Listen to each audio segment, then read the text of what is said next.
नमस्कार दोस्तों, आइए सुनते हैं एक बहुत ही खूबसूरत सी कहानी कर्म का फल। कर्म का फल हर मनुष्य को भोगना पड़ता है। रोहित नाम का एक अनाथ बच्चा था।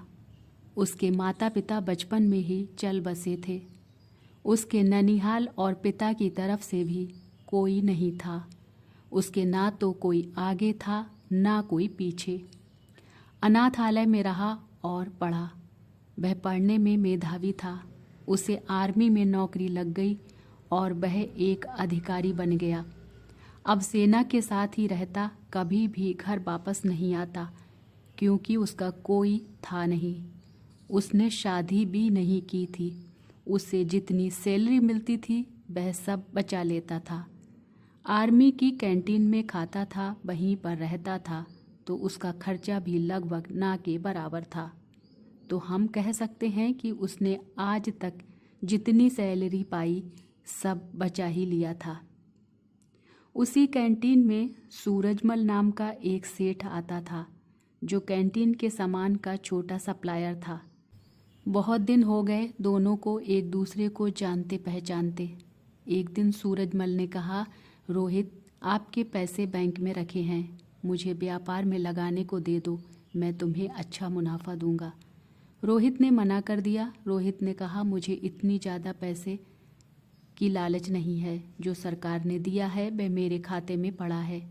कभी ज़िंदगी में ज़रूरत पड़ी तो इस्तेमाल करेंगे, नहीं तो कोई बात नहीं। सेठ ने कहा, यह भी क्या बात हुई? अगर तुम हमें अपना दोस्त मानते हो तो तुम मेरी सहायता ही कर दो। मैं तुम्हें यह पैसा वापस लौटा दूंगा। कम से कम मेरा काम हो जाएगा। अभी इस पैसे की तुम्हें ज़रूरत भी नहीं है। बात तो सही कह रहे हो, पर आप पैसा वापस करोगे इसकी क्या गारंटी है? सेठ ने कहा, कसम खाकर कहता हूँ धोखा नहीं दूंगा। रोहित ने कहा, सेठ जी, लोग तो पैसे के लिए क्या क्या कर देते हैं, पर कोई नहीं। चलिए, मैं आपकी बात को मान लेता हूँ, कम से कम आपका तो भला हो जाए। सेठ ने मुस्कुराते हुए धन्यवाद कहा और रोहित को गले लगा लिया। पैसा लेने के बाद सेठ जब भी आता रोहित को बहुत बहुत धन्यवाद देता। सेठ का बिजनेस रोहित के पैसों से बढ़ रहा था। आमदनी दिन दुगनी रात चौगनी हो रही थी। आमदनी बढ़ने के साथ अब सेठ की नीयत में बेईमानी आ चुकी थी। वह अब पैसा न लौटाना पड़े उसका बहाना ढूंढता रहता। इसी बीच बॉर्डर पर पड़ोसी देश के साथ युद्ध शुरू हो गया और रोहित को भी जाना पड़ा। जहां युद्ध हो रहा था वो इलाका काफ़ी दुर्गम था। वहां पहुंचने का एकमात्र रास्ता घोड़े से पहुंचने का था। रोहित एक कुशल घुड़सवार था। उसे जो घोड़ी मिली वो बिगड़ैल थी। रोहित के पीठ पर बैठते ही सरपट दौड़ने लगी। रोहित उसे काबू में करने की जितनी कोशिश करता वो अपनी गति और तेज करती जाती। रोहित ने लगाम पूरी ताकत से खींचा। घोड़ी का मुंह कट चुका था, पर पता नहीं आज ये बिगड़ैल घोड़ी कुछ भी सुनने को राजी नहीं थी। घोड़ी दौड़ते दौड़ते दुश्मन के खेमे के सामने जाकर खड़ी हो गई। रोहित दुश्मन की गोलियों का शिकार हो गया। सेठ बराबर आर्मी कैंट में जाता था। उसे वहां पता चला कि रोहित युद्ध में वीर गति को प्राप्त हुआ। सेठ ने वहां काफ़ी दुख दिखाया और कैंट से बाहर आते ही खुशी से झूम उठा। अब पैसा वापस नहीं करना होगा। सेठ का व्यापार दिन दोगुनी रात चौगुनी तरक्की कर रहा था। कुछ दिनों के बाद सेठ की पत्नी माँ बनी। सेठ जी एक सुंदर बच्चे के पिता बने। सेठ के जीवन का ये सबसे बेहतरीन समय चल रहा था। समय बीतते देर नहीं लगती। सेठ का बेटा अमर, जो अब बड़ा हो गया था और अब सेठ के साथ मिलकर व्यापार करता था। अमर विवाह योग्य हो चुका था। अच्छे घर की सुंदर सुशील कन्या देखकर अमर की शादी हो गई। अब सेठ कहता, कुछ दिन की और बात है, अब बेटा व्यापार संभालेगा। मेरी जिंदगी सफल हो गई और क्या चाहिए मुझे। अमर की शादी हुए मुश्किल से 2 महीने हुए थे। अमर सड़क पार कर रहा था, उसे चक्कर आया और गिर गया। लोगों ने उसे उठाकर हॉस्पिटल पहुंचाया। उसके ब्रेन का MRI और अन्य टेस्ट हुए तो पता चला अमर को ब्रेन कैंसर है। सेठ ने डॉक्टरों से कहा, पैसे की चिंता मत करो, आप इलाज करें। डॉक्टर और हॉस्पिटल बदलते गए पर अमर की हालत दिन ब दिन बिगड़ती गई। सेठ अब व्यापार पे ध्यान नहीं दे पा रहा था। उसके कस्टमर छूटते जा रहे थे। हॉस्पिटल का बिल बढ़ता जा रहा था। अब सेठ पर कर्ज काफ़ी हो चुका था। सेठ परेशान था। अब अमर को डॉक्टर ने जवाब दे दिया। सेठ हार चुका था।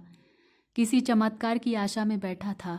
चमत्कार तो नहीं हुआ, पर अमर अब इस दुनिया में नहीं रहा।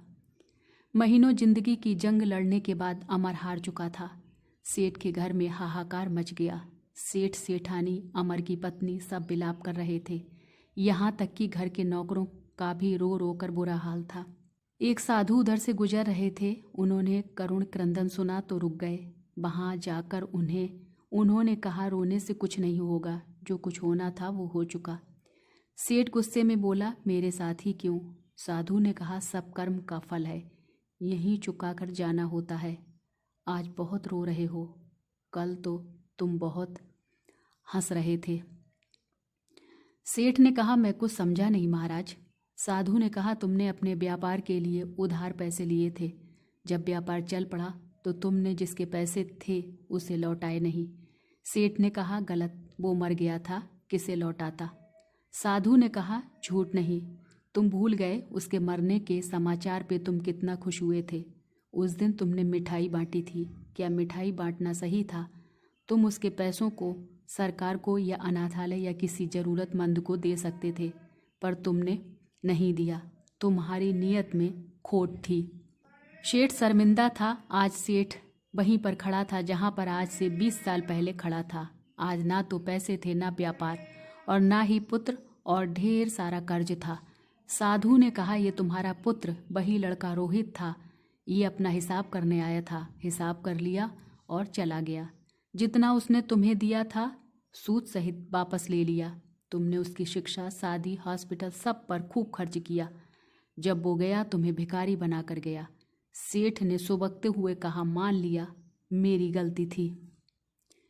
इस बेटी की क्या गलती? इसकी तो सिर्फ 2 महीने पहले शादी हुई थी। साधु ने कहा, ये इसका कर्म फल था। ये पिछले जन्म में वो घोड़ी थी जिसके चलते रोहित की जिंदगी खत्म हुई।